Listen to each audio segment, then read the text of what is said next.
Buckeyes ring up another workmanlike win. They're on to Wisconsin, one of those dates that used to be circled on the calendar, but that's been in the distant memory. The Badgers are bad, capital letters across the board. Appreciate you being here. Buckeyes Live, Wednesdays, 11 a.m. Eastern Time. Make it a date with us. Steve Hellwagon right next to me. Bucknuts 247 Sports. Tony Gerdeman, join him on BuckeyeHuddle.com and the Buckeye Weekly Podcast. Gentlemen, how are we doing? Doing good. Mark, as you know, you cannot spell Badgers without bad. That now applies. That's been a long time, probably before you started really watching football. I think it would predate Barry Alvarez, right? Yes, it would be the beginning of his tenure. Mm-hmm. A lot of people... And Steve will remember this game, and Tony, I'm sure you will as well, even though maybe you weren't quite connected at this point. 1992, Kirk Herbstreit, the Buckeyes getting stoned at the goal line and losing 20-16 to Wisconsin. Yep. And that was kind of Barry Alvarez's big statement. We beat Ohio State. We've arrived. We haven't arrived, but we're showing that we're on our way. And of course, they broke through with the tie in the 10-1-1 season in the Rose Bowl the next year. Yeah, they've lost 4 games in a row, obviously. Fickle, they were 5-7 last year, which was Wisconsin's first losing season since 2001. And they are going to have a losing season this year because if you look at their schedule after Ohio State, they play Indiana, and I don't have the order correctly, but Indiana, Oregon, Illinois, Minnesota, and Washington.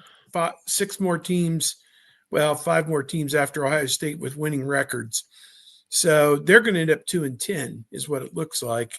And I don't think there's any way that Luke Fickle survives this. This is his 4th year as the head coach. They're dead in the water, and it just doesn't feel like he's going to be brought back for another year.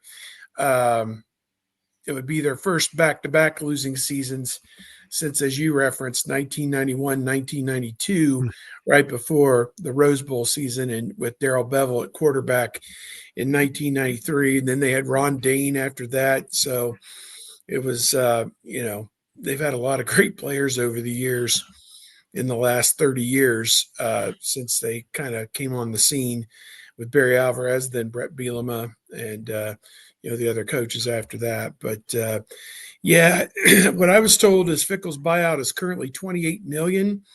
But if they wait until December when the regular season's over, it would be $20 million. So my guess is they will let him ride this out.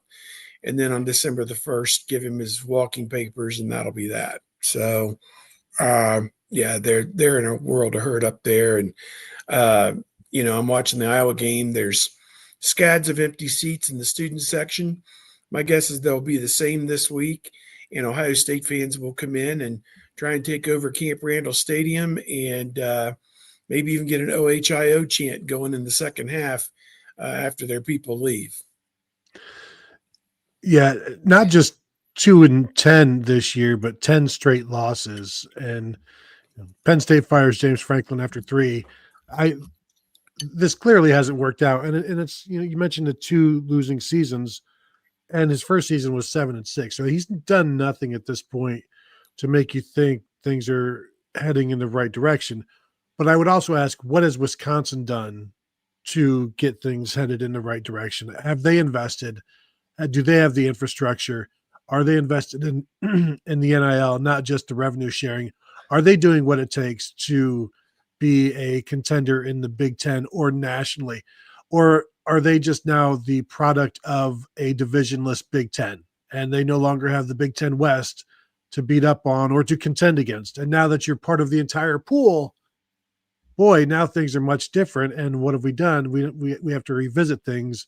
You're struggling to be Purdue right now, and either wake up and, it's not just about going through coaches. It's much more than just the coach. You need everybody on equal footing in terms of where do you want to be? What are you going to invest to do that? And is this vision the correct one? Is everybody have the same vision? Because you can't just say we want to win national titles. Well, so does Luke Fickle.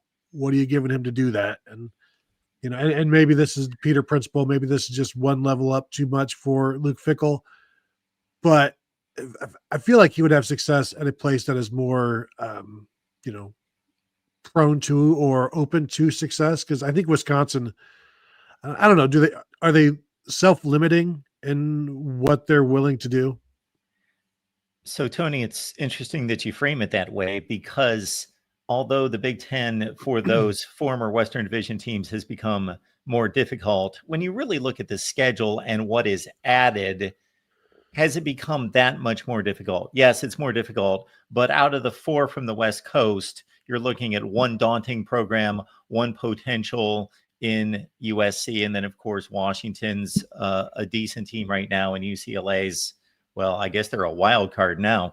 But anyway, and you replace that with what was served up in the West before, and it really presents one additional game that's difficult as opposed to what they had before.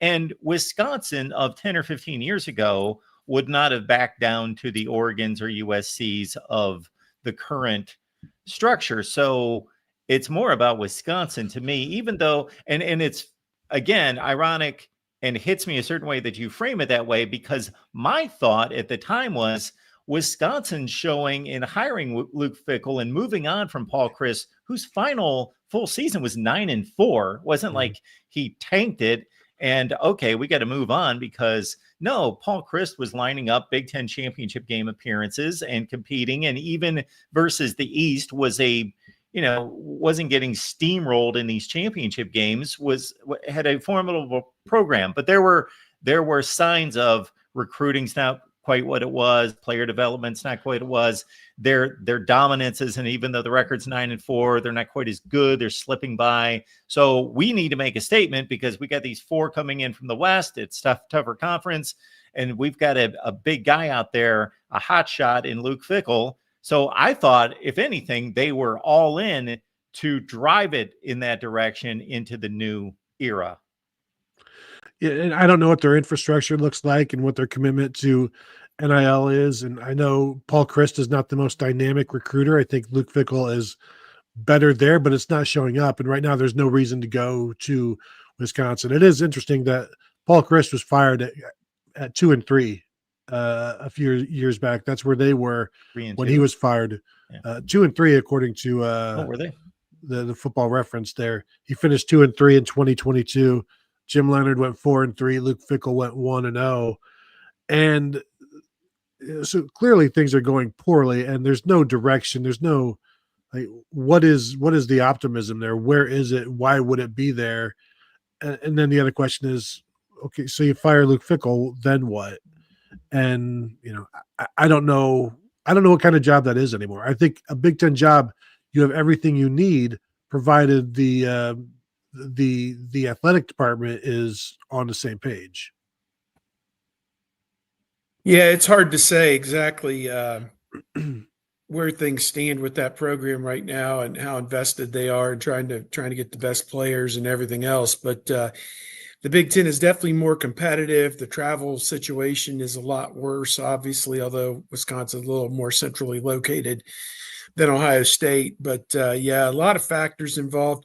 And really, when you get into this season, Billy Edwards coming over from Maryland, where he had a huge year last year for Maryland. I want to say he was at or near 3,000 yards passing last year at Maryland. Coming over, he was supposed to be the quarterback, and he's hardly gotten to play. They put Danny O'Neal in there, and then he gets dinged up. And now they're down to this guy, Hunter Simmons, at quarterback. And, he plays like a third-string guy. I mean, I'm sitting here watching the Iowa game on my DVR, and Wisconsin had 3 turnovers in the first 20 minutes of the game, and it was 20-0 Iowa early in the second quarter at playing at home. I mean, when was the last time they lost by 37 points at home? I mean, that's got to be, They 80s. They hadn't been shut out at home since Michigan shut them out in 1980. And I believe Ohio State Good also shut them out Lord. that year. 1980. So there's one play, I don't know if you've gotten to it, Steve, in that game. I watched, the 15-minute breakdown of that The game. backward lateral That or epitomizes. Well, that's another one. There's two of them that just epitomize this Wisconsin team. Yeah, they throw a backward lateral that Iowa recovered like 12 yards behind the line of scrimmage. Then they also, this third string quarterback, threw an interception to a defensive lineman. It was a screen pass. He must have thrown it like 6 yards behind the line of scrimmage. It was the Stanley Jackson play against Michigan in 1997 where he just flipped it right to the defensive lineman for the interception. It was basically the same play. It's one of the worst picks I've ever seen. Yeah, he had a tip pass interception by a defensive lineman before that.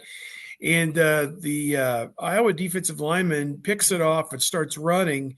And then he kills himself. He goes to the sideline instead of taking a straight line to the end zone. He would have taken the quarterback and whoever else was with him into the end zone, but he gets hemmed in on the sideline. They initially called it a touchdown, then they gave Iowa the ball at the half-yard line. So, yeah, it just ugly. Just bowling shoe ugly. And Tony, Steve kind of set us up with the financial considerations. If those weren't in play, that end of game against Iowa, you lose 37-0 at home. The place is 2/3 empty. Everybody that's left is booing. It just had one of those feels of, this is the exit of the coach. This is his final game. This is usually how it looks, that type of scene. Well, and that's what was at Penn State with the Northwestern loss. Yep. But we've seen Wisconsin make that move before. I don't think the difference between 28 and 20 it should not even be a consideration for a Big Ten program. That's $8 million is nothing in the Big Ten. You make that every week. So just about, at least during the season. So if you want to do it now, do it now. Who are you going to have replace them? I don't know. But clearly it's over. And just like, Penn State, clearly it was over. So if it's over now, if everybody's okay going through the motions, do you want everybody going through the motions? Because that's your players, that's your coaches, that's your fans. So I don't know where they are in that regard, but I do think it's terrible. Like if Luke Fickle would have had a healthy quarterback at any point in his career, a healthy starter from the outset, I think things would be different. At least the record would be different. I don't know that, they're 10-3 every year. They may be 8-5. But that has really hindered them. Like every year the guy gets injured and it's a different guy. And also, I guess that's kind of also part of the issue where Kurt Cignetti does well with Curtis Rourke, does well with Fernando Mendoza, both portal guys. Luke Fickle goes and gets portal guys and they don't work out. And that's kind of the part of the difference in success or failure is just keeping those guys, picking the right guy and then keeping them healthy, because when you can't do either of those things, then good luck to you, because the quarterback room at Wisconsin is not built from, it's not going to be good from the ground up anymore, not with the portal the way it is. And it used to be they'd have 3 guys that were fourth-year juniors that you could choose from that have been in the system, but that's not the case any longer. And the fourth-year guy that is in the system has probably never played because he's not very good. I have seen more Wisconsin football this year than I would care to confess. Why, I don't know. But I watched the entire Alabama game. I watched the entire Michigan game. I watched this extended highlight series with Iowa and probably the other games against whomever. And they have a decent front seven on defense. They can stop the run or play it relatively well. Now, they're not as good as their number 1 ranking in the nation going into the Michigan game. Then they gave up, 275 yards rushing. So they're not that good. They're not a vintage Wisconsin front seven that's going to be top 5 in the nation in defense. But the rest of the team is awful.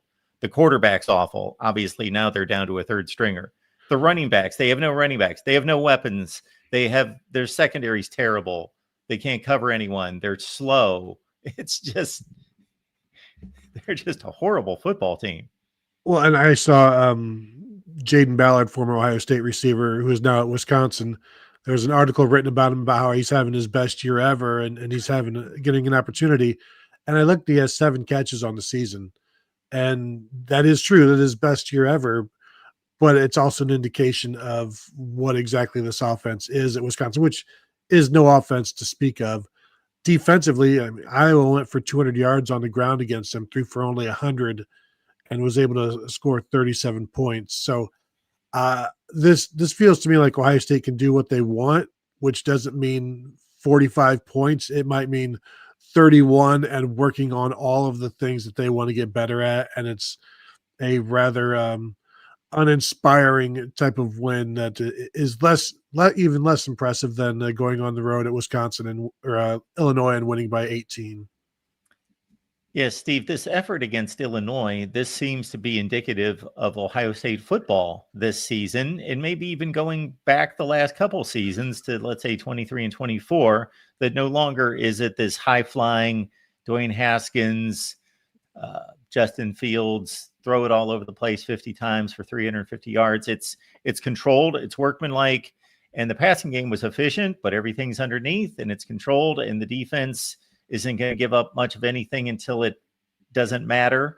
Although, at 20-10, there was a slight concern, or that, it's time to keep playing. But that Illinois game, just like the Washington game, just seems to epitomize what this team does now. Yeah, Ohio State had complete game control from early on. 13-0, 20-0, 20-3 at halftime, 34-10 early in the fourth quarter. We had a message on our board. The themes that came out of the game is the punter sucks. There is no running game at Ohio State. You can't get pressure with the 4-man rush. All the sacks, most of them came on blitzes. And then the fourth one, what am I missing? The fourth thing that is no good: the run game, the rush, the punting. No explosive plays. No too much grabbing. play. Too much grabbing in the secondary. Too much grabbing in the secondary. Oh, they put the backups in too early.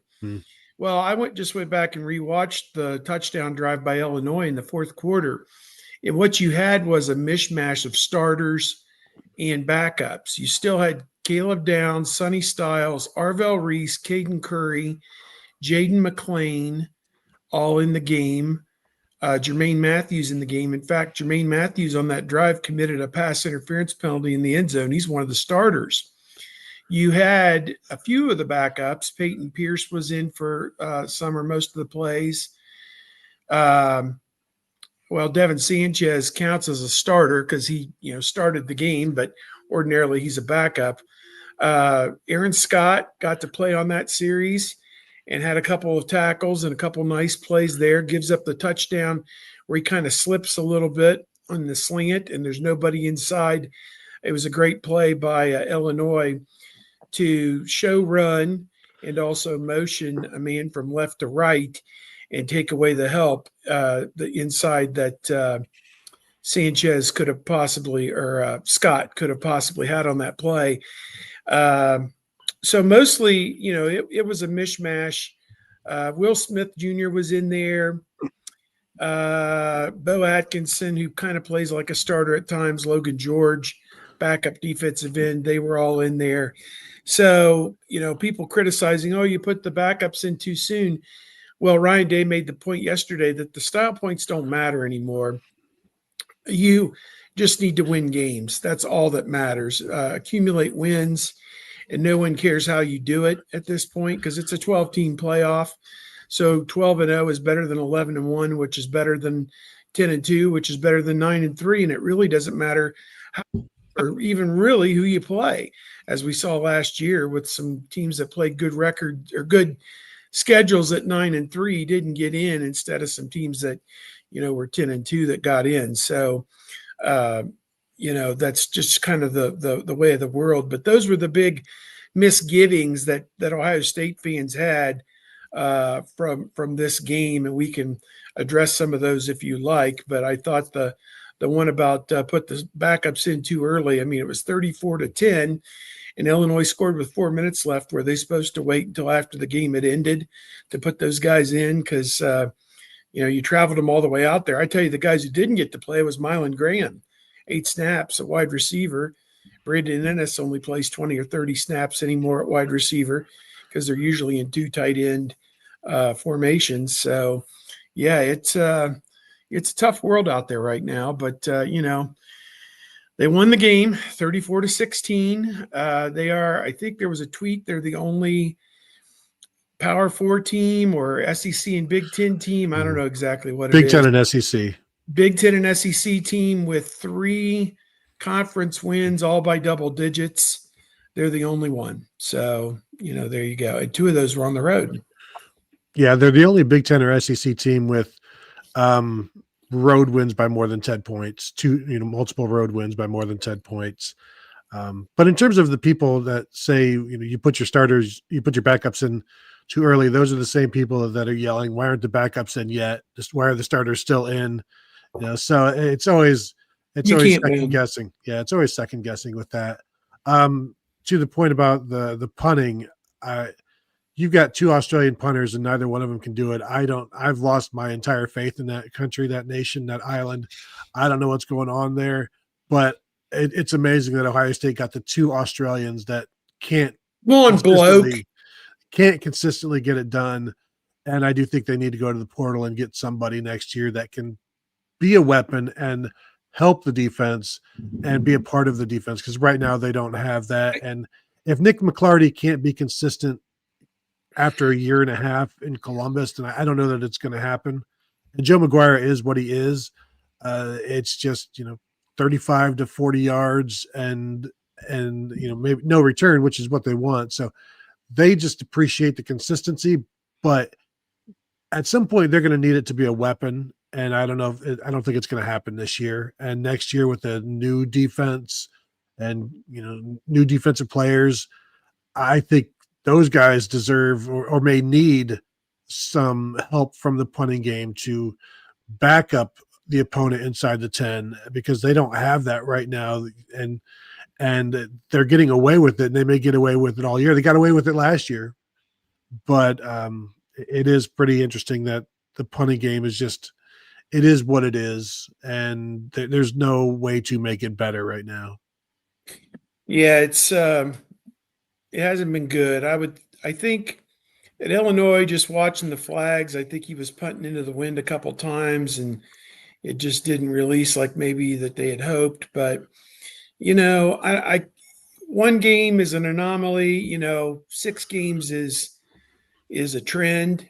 And, you all see the same things that we all see at the stadium watching it live, that it's just not being executed to the fullest. And, there's much more out there they can do. Some of the other issues, you think about the run game. I think you get through this game at Wisconsin, win it any way that you can. Wisconsin, if they don't turn it over 3 or 4 times, maybe they'll play you tough for, 2 or 3 quarters, maybe at their home stadium. But this is a game you just have to go in there and take care of business and win and get to the open week and stay as healthy as you can. And what I would like to hear in the open week is not that we country clubbed it for 3 days and fundamentaled it and half the coaches were out on the road. Bullshit. Get back under the hood and fix the run game. I'm saying inside drill for 3 straight days, and let's butt some heads and figure this thing out, because there's going to be a game at some point down the line where Jeremiah Smith and Carnell Tate and Julian Sayin can't pull your ass out of the fire. And, I know how they're going to handle it. They're going to handle it like they handled it the last one, which is, quality control guys running practice, and this kind of stuff. And it's like, you got to fix this run game. And, I don't know if it's a thing of Brian Hartline, being a receiver passing game coordinator. He was the offensive coordinator and named 2 years ago. If he's out of his depth calling run plays, designing run plays, but they brought Tyler Bowen, an offensive coordinator, in from Virginia Tech to be the run game guru, to bring the concepts and everything else. And if he's not calling the run plays, then what's he doing there? If they don't go to him and say, okay, it's 2nd and 7, we want to do this, and he doesn't look at his sheet and say, oh yeah, I've got this, then what's the point of all this? I mean, Hartline should be deferring to him in those situations. Hartline should be looking back at what Chip Kelly did in those situations.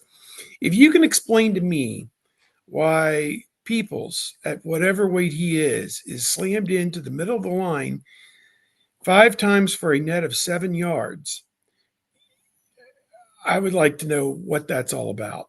And that's not his bailiwick, as our friend Tim May would say. So, the shovel pass on 3rd down near the goal line, coming out of a timeout, 3rd and manageable, and throwing the bomb to Jeremiah Smith, who, we can get off on a tangent on that. It looked like he made the catch, but it was taken away by replay.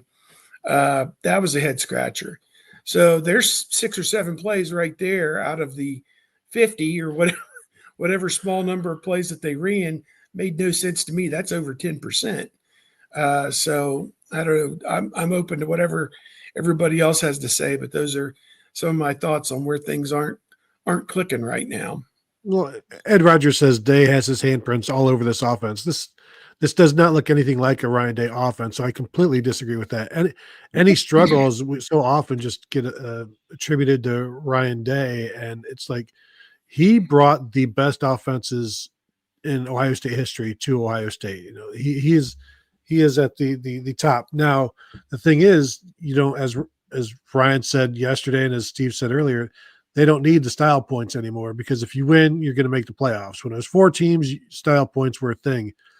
Now there aren't. Now, clearly they're trying to work through this running game. And one of the plays that I didn't care for was after the Caden McDonald fumble recovery, they're like 1st and 10 at the 26-yard line of Illinois, and they bring out 3 tight ends and run the ball for no gain. And it's like, this is an opportunity to, go grab some momentum. But the thing that I was telling people yesterday, and we said it on the podcast yesterday after the interviews, Ryan Day does not seem concerned about the running game. So let that tell you something, because we've talked to him in the past when he has been concerned about things, and he can't hide his concern. He does not seem to have any concern about the running game, because when he's asked, how do you think it's going? So it's going fine. We're efficient in short yardage, which is the most important thing. We look at efficiency, because if it's 3rd and 1 and you pick up 3 yards, it's not a great average, but that's exactly what you want. So he's bullish on the running game, despite some disturbing numbers that we continue to see. And this Wisconsin defense it gave up like 200 yards total rushing over the first 4 games. And in the last 2, they've given up like 380 some, like 170 to Michigan and then 210 to Iowa. So if Iowa State again cannot run on a defense that other teams are running on, that's a concern. And I'm fine if you want to say, well, we're working on stuff. It's fine, but maybe why isn't it working? I understand you're working on it, but why isn't it eventually working? But I also think they're trying to get as much information on the docket before the bye week so that they can do some self-scouting and things like that. But they should be able to run on Wisconsin at some point. But also, Mark, to your point earlier, they were really good against the run the first 4 games. Alabama rushed for like 70 yards on them. So if Ohio State does that, then it's like, well, but that's what Alabama did as well. So you've got these proofs of concept in both ways, where other teams have not been able to run on them, but the last 2 teams with no passing game has been able to run on them. So certainly you'd think Ohio State with a passing game would be able to run on them. Talking Buckeyes with all of you. Appreciate the comments and questions in the chat. Let's get to the super chat contributions. Our buddy Jackson Johnson. Jackson is all over the network. Makes this thing go. Here's to Ohio State at the voice of college football, getting to 10,000 subs, and to Bucknuts 247 and a Buckeye Huddle, each getting to 40,000 subs. Hear, hear. There we go. We appreciate Rob. Thank you for the super chat contribution. Hoping Michigan is 9-2 going into the game. I want Day to have the opportunity to spoil its playoff hopes while getting the monkey off his back. Well, Michigan does not look like a 9-2 football team, but their schedule looks like they may finish 9-2. Although I think Washington's going to go in there, and I don't typically release picks or give too much of a lean. But, man, I like this Washington team to get the job done in the big house.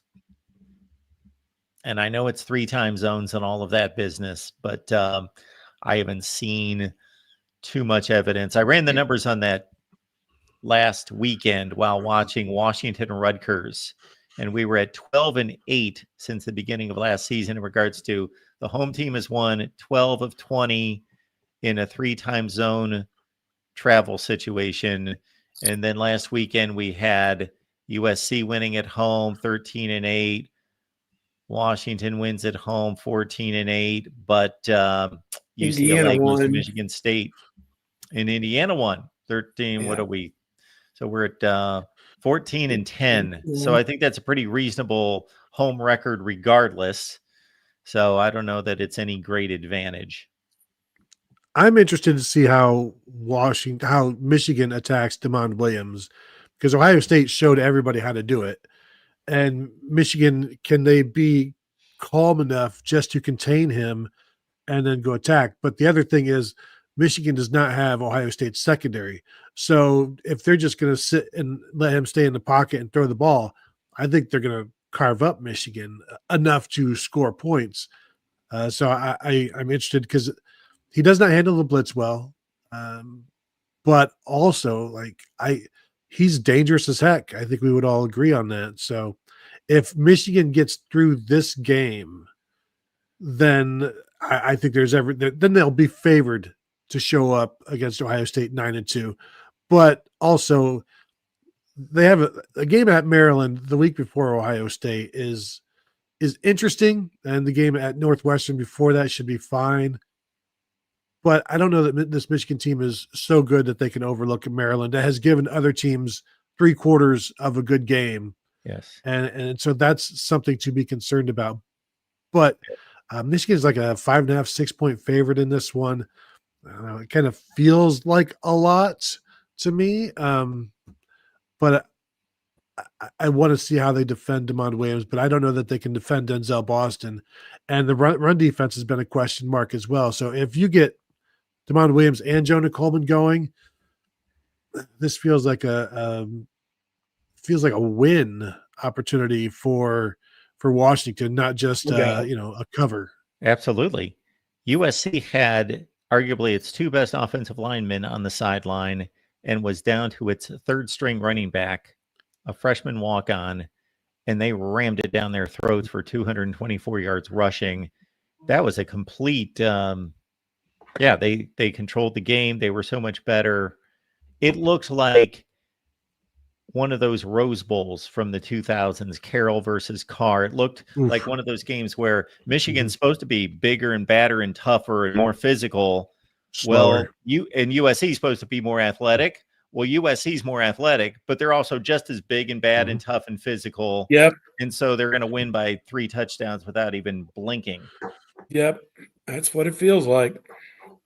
That was an impressive game. Now we'll see if USC can follow that up at Notre Dame. Can they post back-to-back games to their potential?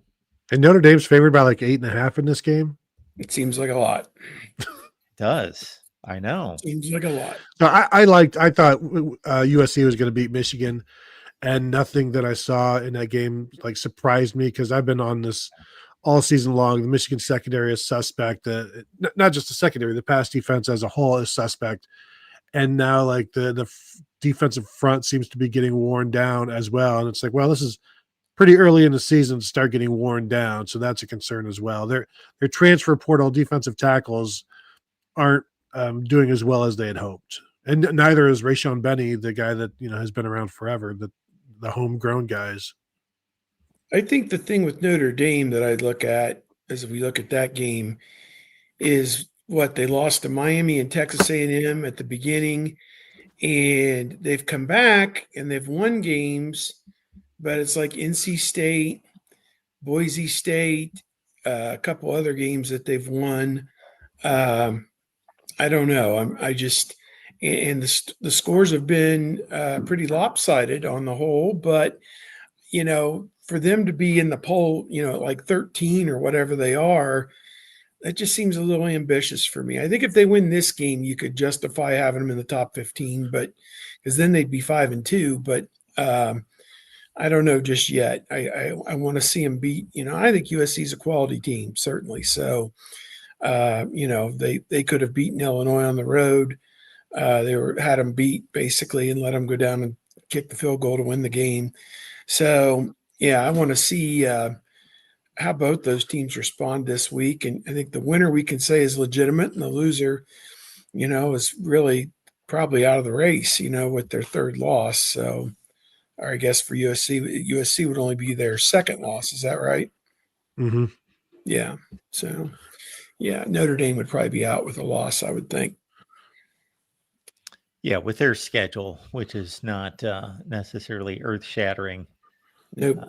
I'm going to give Notre Dame the benefit of the doubt. I still think they're like a top 10 team in the country. I just think their performance in those two games, considering if Miami and Texas A&M are nearly as good as people think they are, and they seem to be proving that in the other games. Notre Dame lost on a walk-off field goal, and they lost on a botched PAT 42-41. I think they're pretty good. Not great by any stretch, but really good.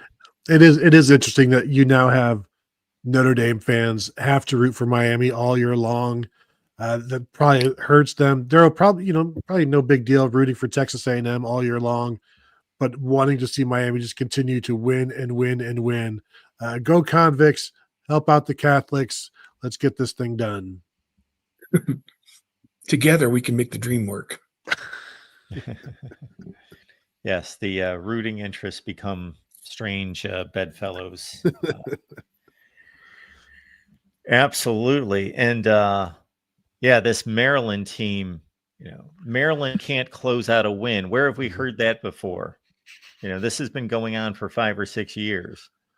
Yeah, and they've got a young quarterback who's still trying to learn to win as well. At some point, it may happen, but also when you've got a talented young quarterback, does that mean you're going to lose him the next year as well? You're going to have to keep this guy, Malik Washington, because he's the foundation of what you are.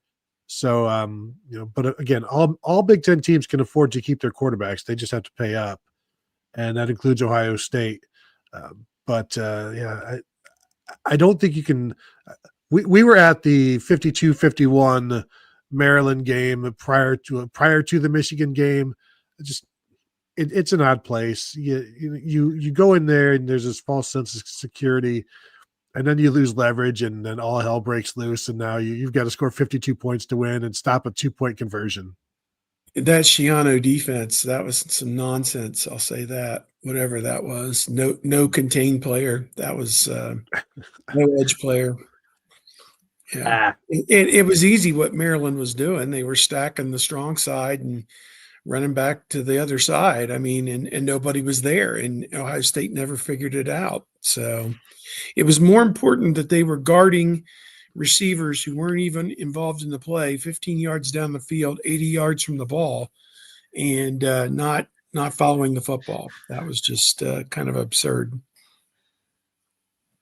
Good times. Yeah, some of those running plays must have been picked up by Mario Cristobal in Oregon, because it looked very similar to the 2021 game in Columbus in terms of just, running plays where guys were coming around the edge and there's no one in sight. Yeah. That was about the same defense, no doubt. I was I thinking want to hit today. on the. Yeah, I go ahead. had some topics here I sent out. Go ahead, Tony. You had something you were going to say. Well, I was thinking Ryan Day is now like 75-10, and I was thinking about that Oregon game because is that the only game other than the Alabama game where maybe that was not a one-score game in the fourth quarter? I know they lost by 2 touchdowns, or one. No, they lost by 1 touchdown. So it's just what the Alabama game is the only time that Ohio State has lost under Ryan Day where there wasn't a one-score game in the fourth quarter. Because I think even maybe one of the Michigan games was a 2-score game, but Yeah, that's the only blowout. And the one at home where they had the signals. no, the Alabama game is really the only complete blowout, right? Yeah. Not over the course of 4 games, and that was COVID. And you look at some of the other losses I was thinking about, like the 2019 Clemson loss. J.K. Dobbins gets hurt, so you've got injuries there. It is pretty amazing the record that he's put together, and now is 2 wins percentage wise better than Newt Rockne. So credit out to Ryan Day for that, even though there are the tough Michigan losses for sure. Well, before Steve goes on to his topics, let me extend on this because I'm sitting there watching the Illinois game and I'm thinking, okay, this is how my mind works with these statistics. So I start going through Big Ten record. Let's take it back to 2012, Urban Meyer era, Ryan Day, 101-10 in the Big Ten. Then I start to go through Michigan and Penn State, those being the 2 closest with Wisconsin's downfall. They have to have the second and third best records. Ohio State's lost 10 games in this conference since 2012. So we're working on a 14th season in the Big Ten. They've lost 10 games, 101-10. Michigan's lost 34 and Penn State's lost 42.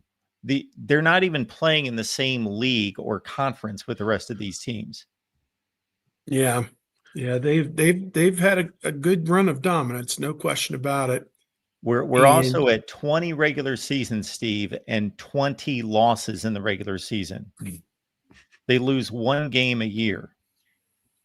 It's crazy. It is nuts. It's impressive when you can just like you can count all of the losses and them over the past and 12 years, 13 years. Incredible circumstances that led to each one, the unprecedented circumstances that led to each one. The fluke nature of each one, and the one bad call in each game, and Wade hitting Sunshine Lawrence, and all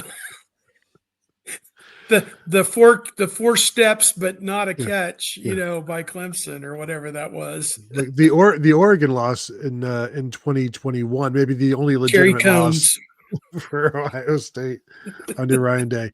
But yeah, I went back and looked. Even the 2 Michigan games in 21 and 22, it was a 1-score game midway or late in the fourth quarter, and so there's been no 55-31 or type of games under Ryan Day, and I think he's one of the rare ones for sure. I also think it's quite remarkable that Urban Meyer was an underdog 7 times at Ohio State, and he went 7-0. 7-0. Mm-hmm. That's your own fault for making him an underdog. They made us an underdog. Let's go beat them. Yeah. There are actually folks out there that believe that Penn State needs to make a phone call to him before they do anything else. I'd listen. I know he can't be happy with the way his career ended, but also it was so brief. Like, just let it go, and people don't necessarily remember that anymore. I wonder how well these old schoolish guys would do with the NIL stuff today, because I don't know that it would be great. Myers always said, go to a place that you can recruit. The thing is, a lot of places can recruit now, so every place that can recruit will now struggle more than they did in the past because of NIL being available to everybody. So I do think there are some concerns, and as we all know, as Terrell Pryor once put it so succinctly back in 2007, 2008, it's 2 country there. Yeah, you wonder if Urban would ever try to come back. That would put Mark Pantoni and Mickey Marotti in a situation. Do they go back with their guru, the guy who made them who they are, or do they stay where they're comfortable at Ohio State until that well runs dry or they're ready to retire? That's an interesting thought if that ever comes to pass. The topics I was throwing out was that pass rush complaint that the four-man rush for Ohio State doesn't seem to be very effective. But as I was talking to some people yesterday, it's kind of like they use it to hem in the quarterback, and they're not necessarily so worried about it. They still had 4 sacks, a lot of it on blitzes. Jermaine Matthews created a fumble on one. I think Arvell Reese had 1.5. And I will say on the blitzes, there was one time where they got beat, where they brought the blitz. Altmaier threw down the middle for like 20 yards. The guy made a nice catch, and that was their touchdown drive to start the second half. So to me, that's what you worry about using blitz pressure is getting beat, and Illinois wasn't able to take advantage of it much other than that one play. So I don't consider that to be anywhere near a problem as running the football at this point. No, I would agree. They certainly, when they face these quarterbacks that can escape, like Luke Altmaier can, they're okay just keeping him in there. And then that spy, that fifth rusher being Arvell Reese or Sonny Styles, like we saw, there's one where Sonny Styles was kind of spying him. And then when it was clear that it was going to be just he's going to throw, then Styles took off after him and created a play. So they're fine, because you watch, sometimes you watch these pass rushers and they're not doing anything. They're just, the defensive line is just holding him in there, and they're not fighting to get to the quarterback. So when you see that, then just know like this, the only point is to contain him and keep him in the pocket, because they've got plans for him should he choose to throw the ball. And so, they don't want him escaping and creating big plays. Now this week, I don't know that that's as much of a concern. I don't know how well the Wisconsin quarterback runs or escapes. I don't know how much it matters, where this is an opportunity. If you want to let the pass rush get off and go do it, go ahead. But the other thing to keep in mind is they keep talking about how unselfish the defense needs to be. Pass rush is one. That's all that the whole thing is. Kenyatta Jackson doesn't need a sack. The defense just needs to get a stop. And so that's what they're focused on. And they're doing a real good job of it. And that's not always been the case for an Ohio State defense or other defenses, where sometimes, as they say in the wrestling business, Steve, somebody goes into business for themselves and tries to get to the quarterback, and then it leaves a lane open for somebody and that quarterback to escape.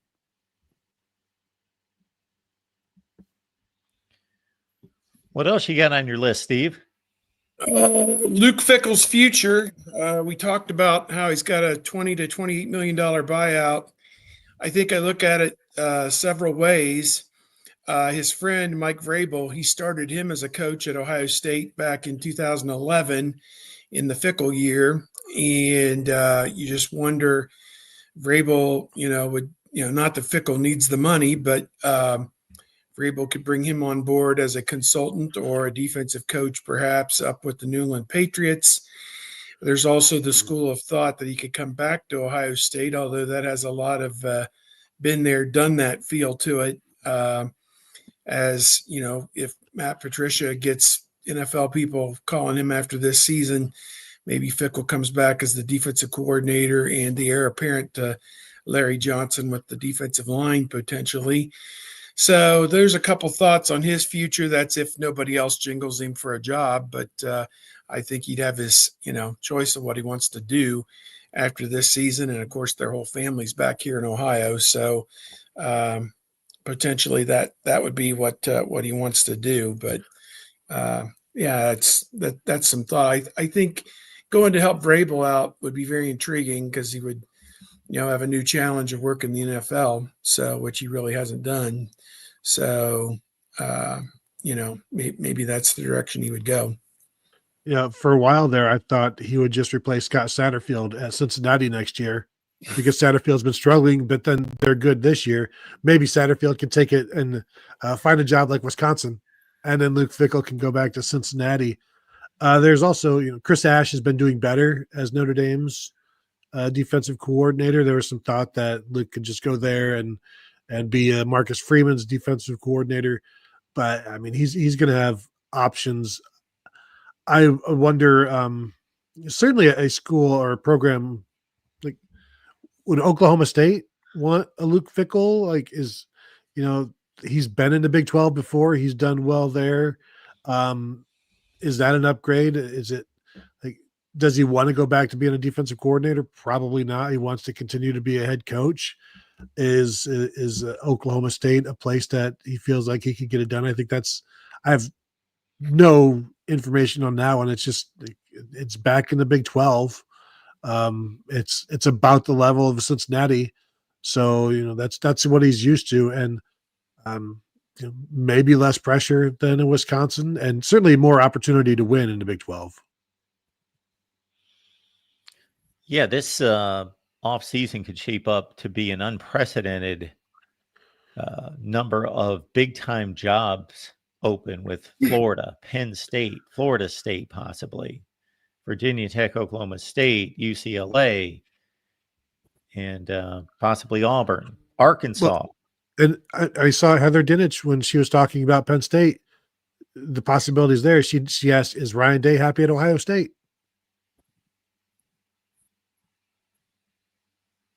Interesting question. I'd assume that he is. I believe he is. I just couldn't believe the question. Kalen DeBoer, I think she mentioned him too at Alabama. But now Kalen DeBoer is interesting to me because I do wonder, are you happy at Alabama based on the things that happened last year? I think he'll be happier when they get through this stretch of 4 ranked teams in a row. I think he'll be a lot happier. Or not. And, yeah. Well, so far so good on it. I mean, they've handled it, but yeah, Tennessee this week, that's kind of Tennessee's season. If they lose that game, it they haven't beaten anybody of note and lost the one big game they had. So it's like the Penn State should absolutely shoot for the moon. I think they believe there are maybe a few names that are untouchable, like Dan Lanning, Ryan Day, Kirby Smart, but other than that, anybody else they should at least talk to. And I'm like, I don't know. I mean, is there a great reason for Curt Cignetti to leave Indiana for Penn State at this point? I think Indiana's going to give him whatever he wants. He's the hero of Indiana, but he also needs to continue picking up the right. He also needs to continue getting the right quarterback. And that he got anytime you can get like the number 1 draft pick, you go ahead and do it. But you're not going to be able to do that every year, especially when not as many teams are bidding on him as you are. That rule is interesting. I mean, his record's kind of checkered, some good, some bad. He came out in his press conference, he played linebacker there for Joe Paterno 1994 to 97 or something along those lines, late 90s, and said he loves Penn State, but, has also kind of fallen in love with Nebraska, wants to raise his family in Lincoln, Nebraska, which is a great place, and wants to rebuild Nebraska football. Nebraska football, though, really hasn't been very good for 30 years. And is it fixable? I don't know. It's kind of in the same boat as Wisconsin, limited in terms of population and NIL. How much can you really get done there?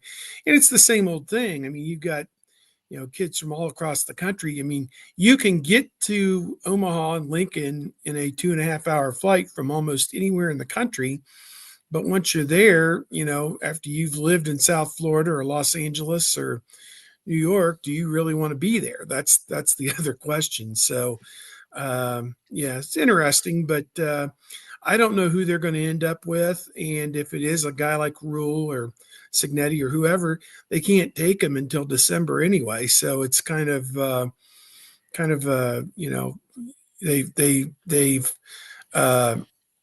obviously washed their hands of Franklin and Terry Smith, the longtime assistant, former head coach, I think at Gateway High School in Pittsburgh area. is going to be the interim head coach, and I assume Jim Knowles is there to help play out the string, but he'll be a free agent, it sounds like, again, potentially after this season. With $9 million in the bank. If Penn State is basically going to make a trade, James Franklin for Matt Rule plus cough up $50 million, is that the deal that you want to make? Then it's all about just, we needed to make a change. We needed to show the fan base and the alums and the boosters that we are acting on this. This is not good enough, but we're replacing James Franklin with a less accomplished James Franklin. Yeah, they've restarted the clock. The unfortunate thing, if they do this for Matt Rule, is he won't have 12 years. He's going to be part of James Franklin's clock. And it's like, we're already tired of this crap. We need more than this. And so that's unfortunate for him. Like, why can't I have 12 years to win a national title before you get tired of me? Because you ain't getting it. Stop asking, all right? You're not getting it. So he's going to have to speed things up. But I did have to peruse Penn State message boards, and they were like, this is just James Franklin 2.0. It's like, yeah, but James Franklin 2.0 was better than the last 12 years of Joe Paterno, and it was better than the first 12 years of Joe Paterno in the Big Ten. So that's you. That's who you are. This is Penn State. This is not the 1970s and 80s, 60s Penn State and the independent league. Like, you're an independent. You're in a conference. This is what Penn State is. It's not we should be 13-0, 16-0, 15-0 every single year. No. You should have 3 or 4 losses in most years, and that's just the way it's always been, or at least that's how it has been in modern times. Sorry. They're very good. They're not elite. Cheryl, thanks for saying hi and stopping by. Good to see you. All right, folks, track Steve's work at Bucknuts. What's going on there this week? Well, obviously back on the road for the third time in 4 weeks, going to Wisconsin on Friday. Looking forward to it. We were just there 2 years ago. Ordinarily, we'd say we're looking forward to it. It's typically one of the most impressive sites in college football to be there. And it's going to be a late afternoon, early evening game, obviously, starting, I guess, 2:30 local time there, 3:30 Eastern on CBS. And, looking forward to getting back out there, doing a lot of stuff, getting ready for that game this week. Also, I'll just throw a plug in on basketball. They've got Anthony Thompson from Ohio, national top 10 prospect, potentially McDonald's All-American, is going to announce between Ohio State and Indiana next Tuesday. And then the following Sunday, they have an open exhibition against Ohio University. So those are things that are coming down the pipeline as the start of the basketball season hurdles toward us at the speed of light. So things to look forward to. Tony. Yeah, I dropped a new episode of the Buckeye Weekly podcast yesterday, recapping some things that Ryan Day said and talking about his lack of concern with the running game and, some private equity stuff with the Big Ten. Mark, I'm sure you've started to dive into that eventually with this $2.4 billion possibly coming. Perfectly great. Can I just interrupt? What is the point of that? I know it's to infuse the schools with money that they would use to strategically invest in their athletic programs, but how do you give that money back? Are you paying that money back over a number of years, with interest? I mean, what better than borrowing it? Is that? Here's the great thing. You're not actually paying it back. It just creates a 20th entity that will get a portion of media proceeds every year. So the Big Ten will move from 18 teams to 19 being a Big Ten arm, a media arm. And then the 20th arm is the fund, the California retirement fund pension plan that is giving this 2.4 million. So they become essentially the 20th Big Ten team, and they get a cut of proceeds every year from the media stuff and things of that nature. So what does this cost Ohio State? The $5 or $10 million a year that they would have gotten from the media. So it's like, yes, you're never giving up $2.4 billion and expecting to only make $2.4 billion.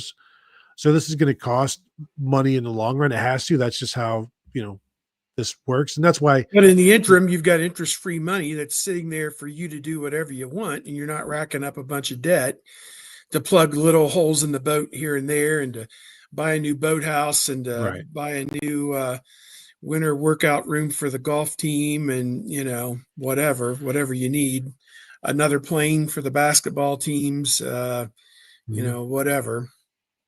Yep. So, and some of the holdup now has been Ohio State, Michigan, Penn State, like wanting a bigger chunk, which they should get.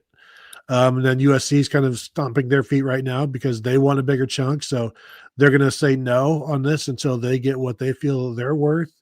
So, and it's not a great, it's not perfect for a number of reasons. Like, does Ohio State want to be tied to Purdue for the next 20 years? Probably not, but that's what this would do. So you have to weigh those options as well. Yeah, I saw it would go out to like 2040 something, which honestly is not that far into the future. It's 2025. In case we all just woke up, it's 2025. I can remember when it was 2005 and 2006, and they were playing Florida for the national championship. I mean, yeah, it's crazy times. And the other thing to keep in mind, like right now, Ohio State may be giving up like $5 to $10 million in lost revenue to that entity, but in 13 years, that may be $20 million that they're not realizing because that's how big the contracts have gotten. And so then, the last 5 years of this deal may cost Ohio State like $150 million in lost revenue or something of that nature. So it's projecting, but boy, it sure is hard to turn down $150 to $190 million in the bank account tomorrow. Interesting stuff. I'm sorry, Tony. Go on with what's happening at Buckeye Huddle. And then I also just wrote about Taiwan Malone today. Ryan Day, very upbeat about how he's finally progressing into a that they can count on. And he had a really good game against Illinois, and he's turning it on. You can find that. You're here for 95, no doubt. He's been a guy that you've been waiting for the green light to go on, and it finally flipped on. So yeah. We've got Ohio State Primetime live Mondays at 7 Eastern and the call-in show Thursdays at 7 Eastern as well. As you can see down on the ticker, please sign up for a membership here at the Voice of College Football Ohio State, whether that's the Blocko, the JT wasn't short, or we don't give a damn. Be a member here at the Voice of College Football. Appreciate you, Tony. Thanks for being here, Steve, of course. And we will make it done back on hopefully next week and most likely next Wednesday, folks. So lock it in. Keep those notifications on to know when we go live.